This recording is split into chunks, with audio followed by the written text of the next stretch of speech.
Hey guys, welcome back to another edition of the State of the Second. This is the show where we talk about things that are going on within the Second Amendment community, and it has a pretty heavy focus on politics. And we have a lot of ground to cover, guys. There's a lot of stuff that's been going on since our last State of the Second. So we're just going to jump right into it. So this morning, the day of the filming today is the 18th of May. And we had another tragic school shooting, this time in Texas.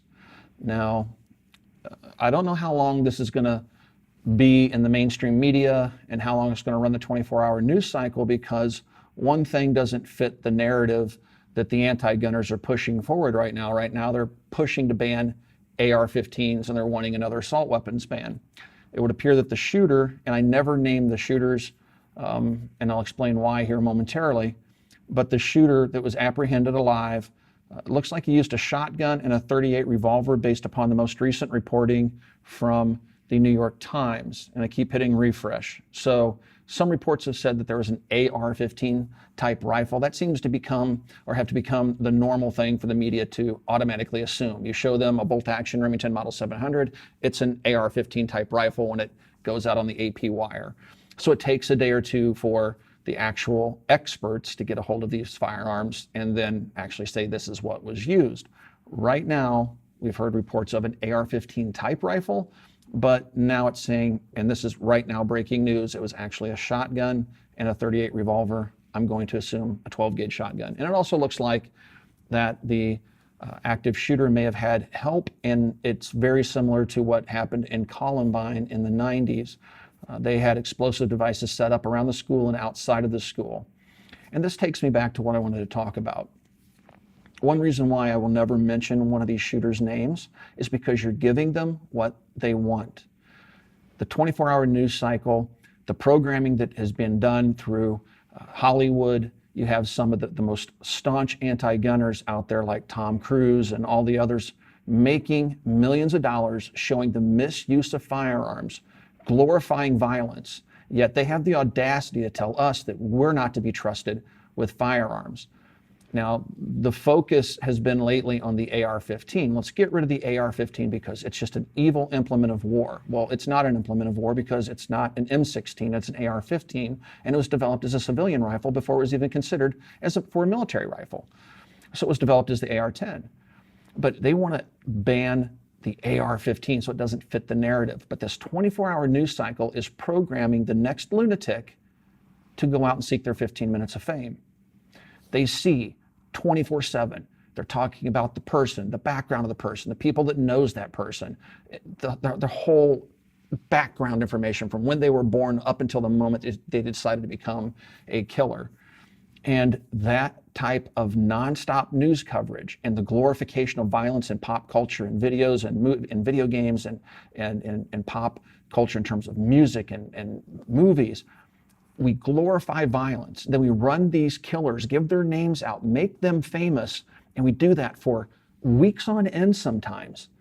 And that, my friends, is what is inspiring the next wave of lunatics. They want to go out and they want to do more damage because they want their name on the headline. And we need to stop glorifying those actions. And that's exactly what the 24-hour mainstream media is doing, is glorifying these actions. And they don't even know it. So I'm not saying we need to ban video games, or I'm saying we need to ban movies for violence or anything like that. What I'm saying is there's a ton of hypocrisy from the people that are telling us that they want to disarm us when they're the ones out there promoting the use of firearms inappropriately and just using just unbelievable amounts of violence, especially in the movies, and they turn right around and say that, well, we should ban these guns. Well, you just made $1 million or multi-millions of dollars showing the misuse of them.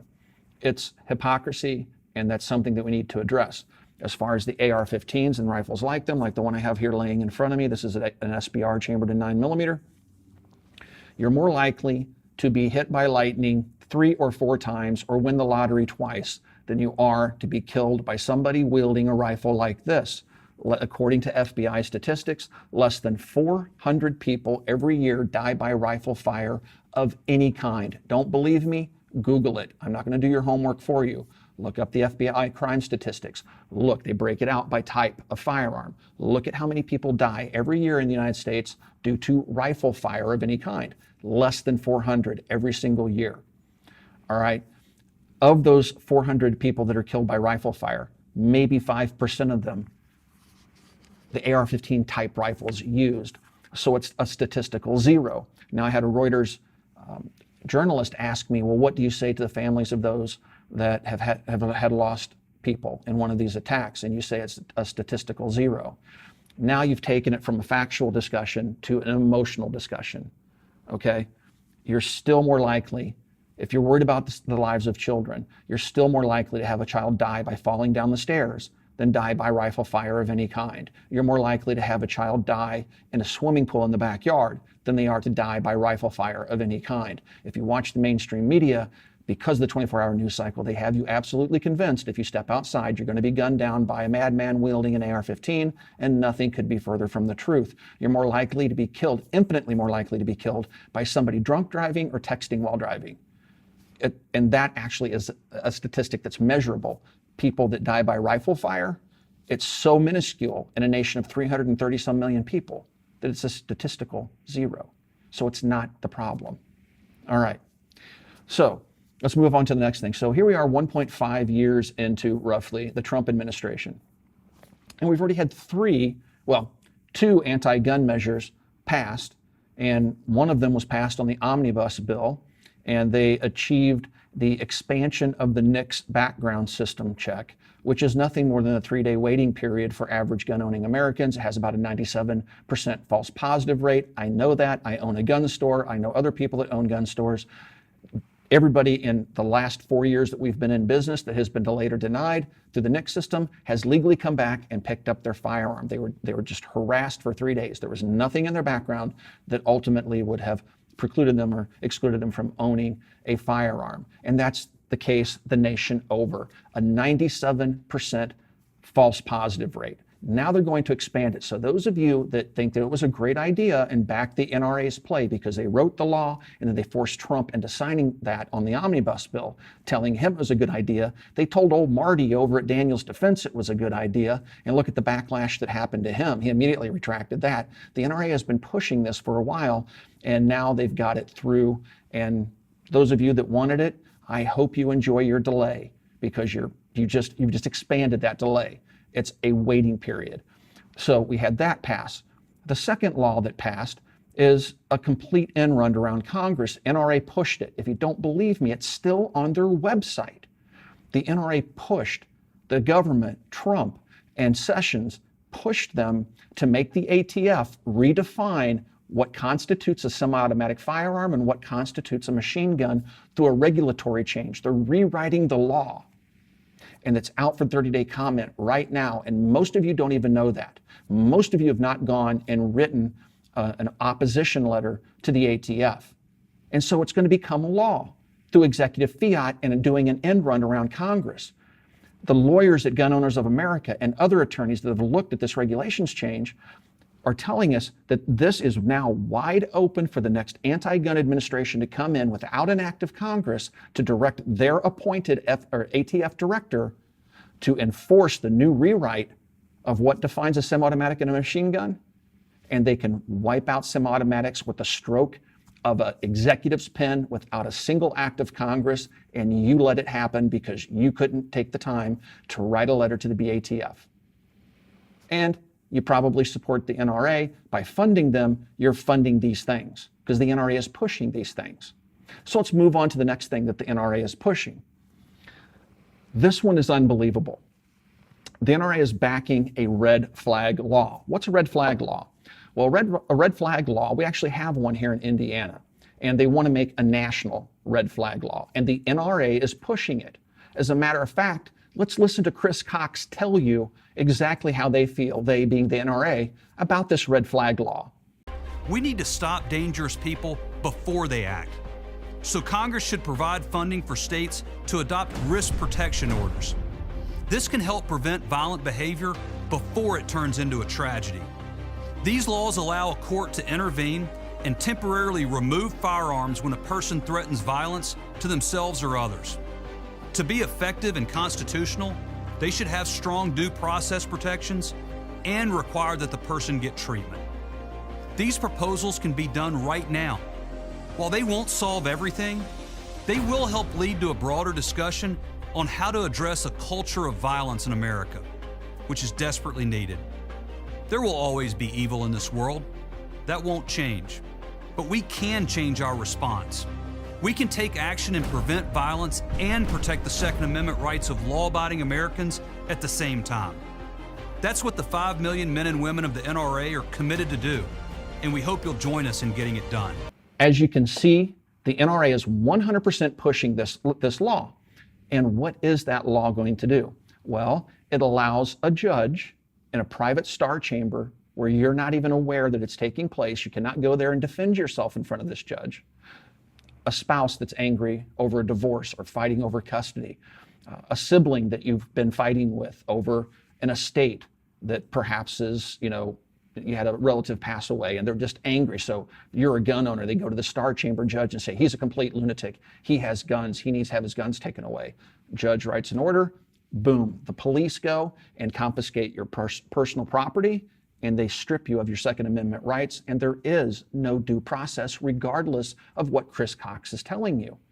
Due process is not going to a private star chamber court where you don't get to face your accusers, and then now they make you guilty until proven innocent, when we have a Constitution that says we are innocent until proven guilty. What the NRA is backing is a law where somebody, and we all know that orders of protections are never misused in this country during divorces, are they? I'm being facetious. They're always misused. I've seen them misused against my friends. So now an angry ex or a sibling or a coworker could go to this judge in secrecy and have an order for you to take your private property and rights away, and you won't even know what's happening until they kick your door in and take your stuff. Now you have to go out and retain the legal services of a lawyer and defend yourself, go in front of a jury and convince that jury, because you're guilty at the moment. Now you have to convince a jury you're not a lunatic and you aren't deserving of having your Second Amendment rights stripped from you, and you're not deserving of having your personal property taken from you by the state. The NRA is backing that. Donald Trump said on national television that take the guns now, worry about due process later. He said that. Not much longer after that, the NRA came out with their little Chris Cox video we just showed you, and they're supporting that. To literally give families and give local law enforcement additional tools if an individual is reported to be a potential danger to themselves or others. Allow due process so that no one's rights are trampled, but the ability to go to court, obtain an order, and then collect not only the firearms, but any weapons in the possession Or of that might individual. take the firearms first and then go to court, because that's another system. Because a lot of times, by the time you go to court, it takes so long to go to court to get the due process procedures. I like taking the guns early, like in this crazy man's case that just took place in Florida. He had a lot of firearms. They saw everything. To go to court would have taken a long time. So you could do exactly what you're saying, but take the guns first, go through due process second. That's your NRA hard at work for you guys. That's why we're advocating for change at the NRA. That's why we went to the NRA national conventions in Dallas recently, was to protest the NRA and just absolutely demand a change of leadership, because them pushing these anti-gun laws, guys, there has been more anti-gun laws passed in the last 1.5 years under a Trump administration than passed the entire 2 terms, 8 years of Obama. As a matter of fact, Obama signed a pro-gun piece of legislation in his first term that allows us to carry concealed in national parks. Now, it's not that Obama wouldn't have gladly gotten an assault weapons ban through and signed it and passed it into law. That's not the point. He would have. It's just he didn't have the votes to do it. I'm not saying he's pro-gun, but what I'm saying is we've had more Republicans do damage to our Second Amendment rights than even the Democrats. So these people that are playing, oh, Republicans are going to save us and Democrats are anti-gun, there's nothing further from the truth. I know Democratic friends of mine that are extremely pro-gun. It's being pro-gun, being pro-civil rights, being pro-freedom isn't a Republican or Democrat thing. being for firearms, being for the Second Amendment isn't a Republican or Democrat thing. I'm neither a Republican or a Democrat because both of them are equally corrupt and both of them have done insurmountable damage to our rights. The NRA pushing for this red flag law, they're not only jacking with the Second Amendment, now they're messing with the Fourth Amendment. And you have NRA members sitting back there going, yeah, NRA, here, take some more money.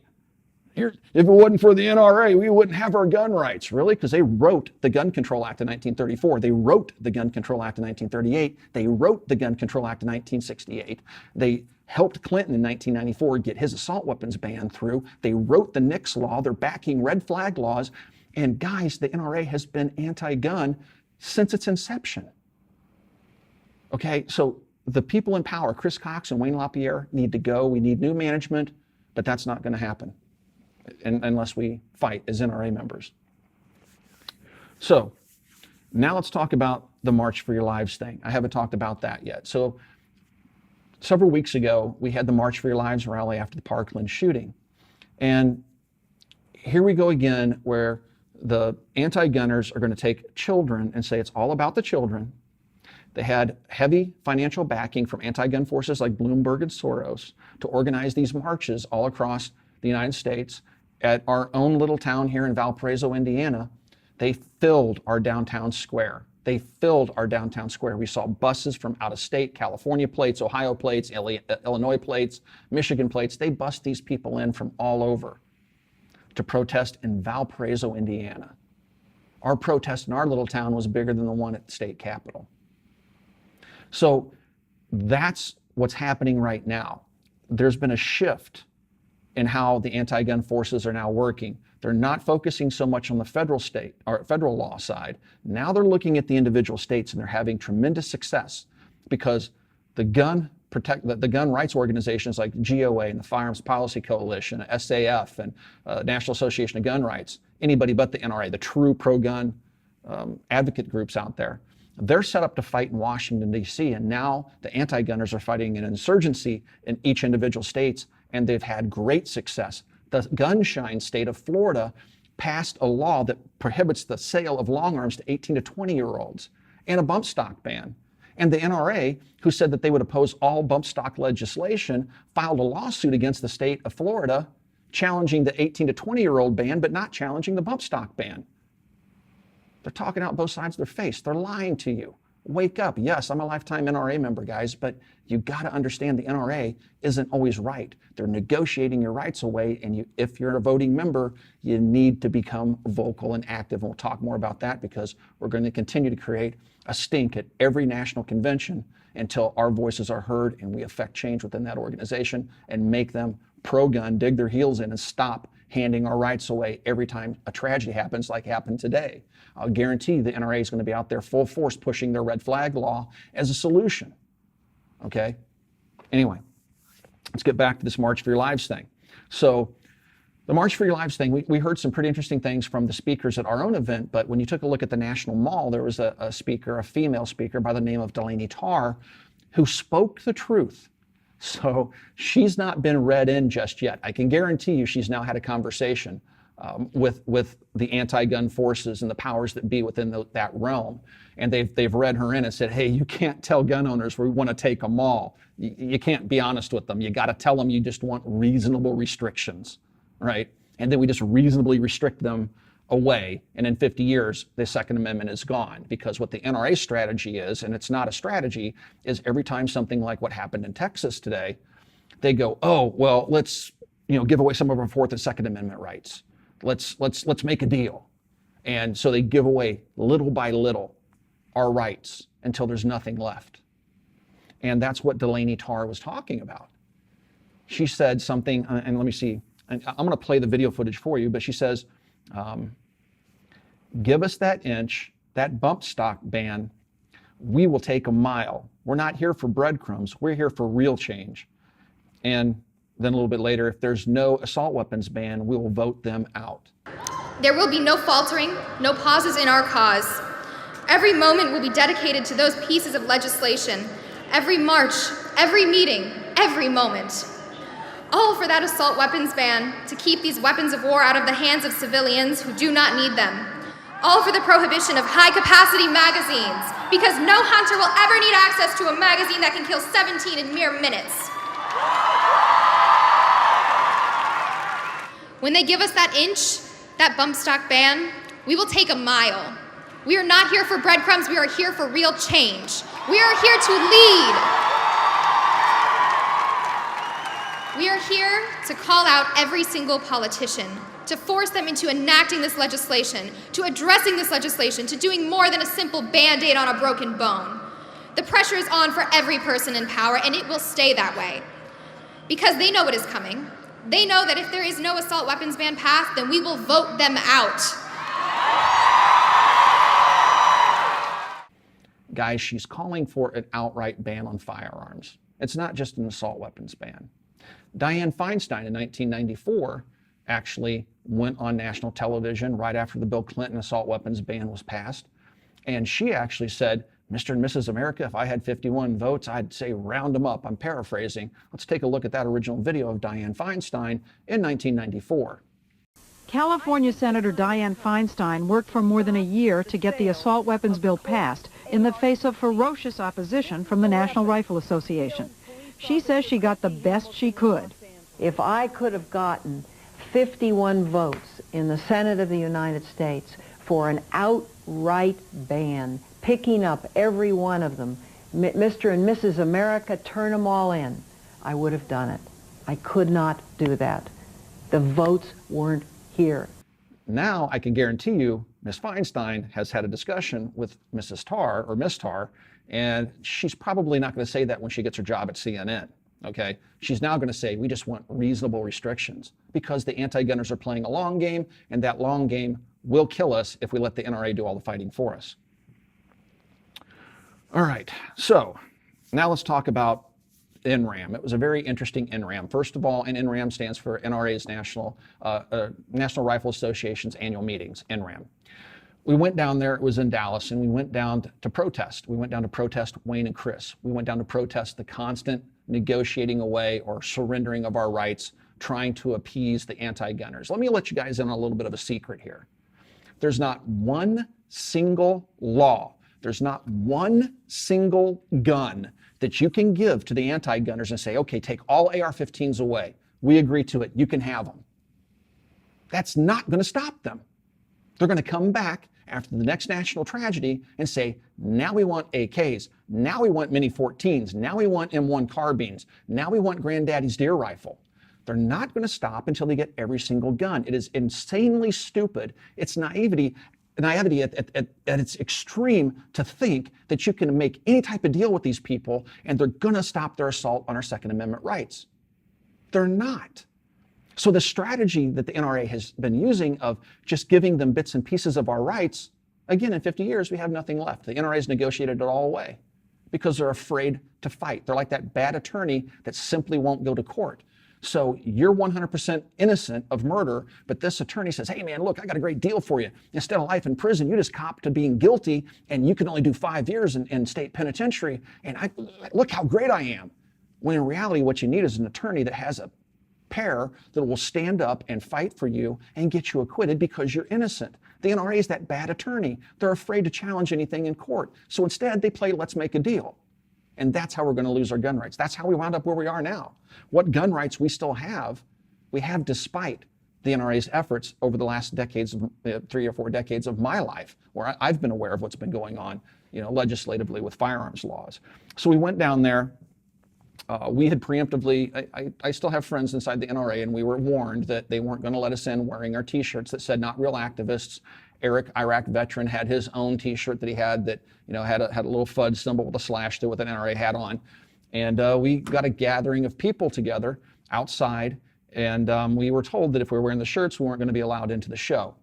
Well, as the group was forming on Saturday morning, they sent the NRA security guys out. They walked right through the crowd. I wasn't doing a speech. I was just another body standing out there in a mob of people. NRA security walks straight up to me and says, can you move this mob? You're blocking the flow of traffic. And I said, sure, can we move right over there? And there's a little enclave cut out. He said, that's fine, move over there. We moved over there, and the people just kept growing and growing. And again, the same NRA security guy comes up to me, straight to me, and says, can we have a private conversation? And what he wanted to talk about, he goes, look, we know what you're here for, and we're going to let you into the show, but we just ask that you don't make the show unpleasant for other showgoers. And I said, that's not what we're here to do. I said, we're here to have a discussion, and we're here to get Adam Kraut voted onto the board. I said, I'm a life member, and he said, well, I'm a member too, so we have that common ground. He was very polite and said, as long as we don't create a ruckus and we don't make the show unpleasant for other people, and I don't get out there with a megaphone and try to, make a big stink, that it would be fine for us to go into the show with our shirts on. So they let us in, and nothing happened. We had a lot of great conversations, and I was simply blown away by the number of people that you might consider FUDs. I want to stop using the term FUD. I really should, because I had gentlemen maybe in their 70s in full NRA regalia. I mean, they had an NRA hat on, NRA jacket, NRA pins. They were covered. It was like a Harley Davidson guy with Harley hat, Harley boots, belt buckle, the Harley Ford. I mean, these guys were NRA'd up. And they came up to me and they said, thank you for what you're doing. We agree with you in the way you're doing it. Thank you for fighting for us and helping the NRA get back on course. I had many, many people. We stood in one spot for 3 hours. We couldn't take a step because so many people were coming up, and it was all about politics and what I'm talking to you about right now. I'm not anti-NRA, folks. I'm anti-Wayne and Chris. They need to go. They're not elected, and they run the organization. When they made their joint statement saying that they demanded the regulation of bump stocks, they did that without a vote of the board. They run amok. They do whatever they want. The president of the board, he's a babysitter to keep the board out of Wayne and Chris's hair. That's his primary job. They don't care what the board says, but the board can fire them. And that's why we need to stack the board in our favor. But we have 76 seats to fill, at least half of that, so we can at least get controlling interest. And that way we can vote to fire them. But we got to get rid of them because they're the problem. So let's talk about what also happened. So Pete Brownell is no longer the president of the NRA. I think I've mentioned many times in the past, Pete Brownell thinks like we do. Pete Brownell believes that the Second Amendment is in a box, shall not be infringed, is very clear to him as it is to me. All gun laws, every single one of them, are unconstitutional. Shall not be infringed is crystal clear. It's one word that they have not rewritten in Webster's dictionary. Infringe means hands off, don't touch, nothing. You can't even take a piece, a crumb away from that right. Leave it alone, hands off, it's in a box. And he believes that. He also believes that all gun laws are unconstitutional.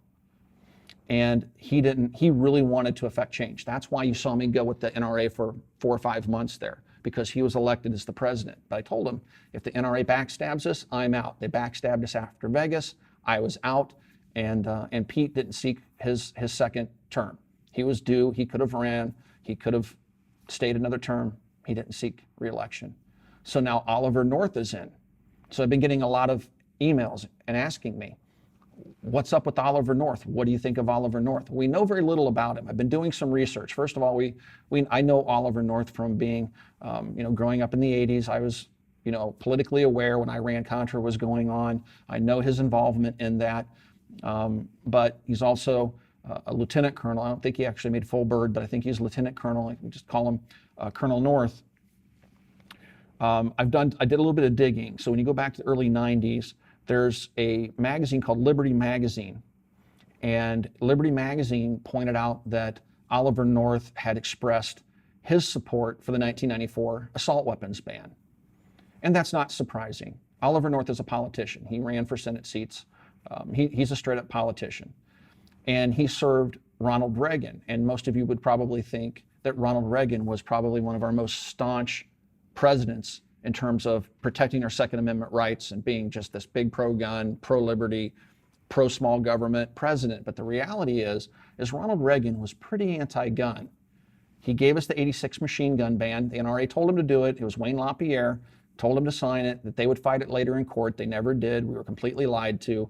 But neither the NRA, who Marion Hammer has told us NRA never wanted us to have machine guns, but Ronald Reagan, get this, guys, in the early 1990s, around 1994, when the Clinton assault weapons ban was being proposed, Ronald Reagan, Ford, and Carter got together, wrote a joint letter to Congress expressing their support for the Clinton assault weapons ban.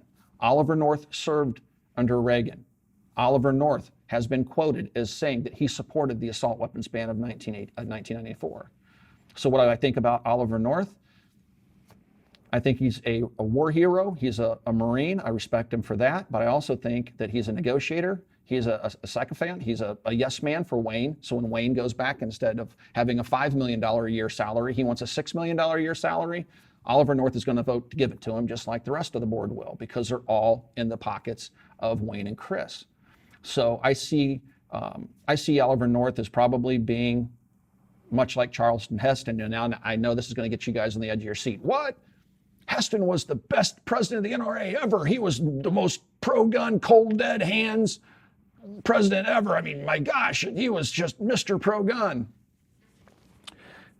Did you notice when he made the statement, "From my cold, dead hands," what kind of rifle was he holding up? Muzzleloader. You know why? Because Charlton Heston said we shouldn't have AKs or rifles like them. Charlton Heston would have banned these in a heartbeat, just like every other NRA board member, leader, whatever we have over there currently. They're no different. They'll give modern firearms away. And you'll notice what my shirt says, from Forged from Freedom. Just because technology changes doesn't change our liberties. All right? And that's the absolute truth. So what do I think of Oliver North? I think probably he's just going to be a yes man. I think that NRA brought him in to appeal to military veterans, which he will. People that won't dig into his background to find out where he really stands, they're just going to accept him because he's a Marine Corps colonel. He's a Vietnam veteran. You know, he has that respect. And I still respect him as a Marine Corps officer. But I don't think he's a good leader for the NRA.